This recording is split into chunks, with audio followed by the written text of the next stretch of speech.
Alright, so here's the difference between a monitor that cost me around 300 euros, which is around $300 also, and an OLED monitor which cost me like literally more than my paycheck, like 130% of my paycheck, more or less.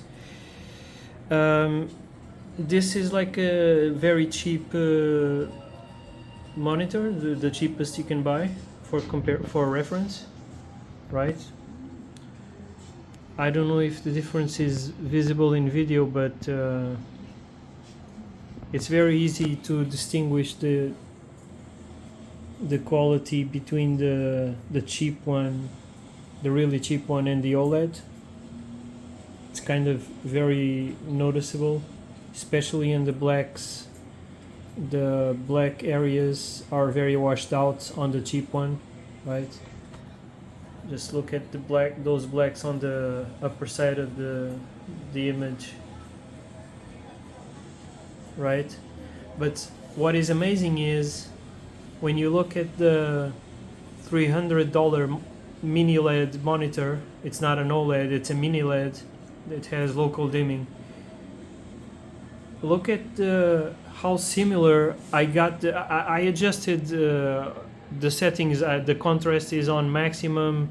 The gamma levels is adjusted to the best possible. The brightness is also cranked way up so that it could match the levels of contrast on the OLED. But look at what it manages to. Look at those blacks and contrasts and colors. On some instances, it even offers more contrast, more brightness than the OLED. All the while maintaining almost the same black levels, right? Like compare it with the one on the right, which is complete crap by comparison. But it's amazing, right? That a monitor that cost me like around $300 is able to go to compete with this monitor which cost more than 1,000 euros. Look at that. My mind is blown right now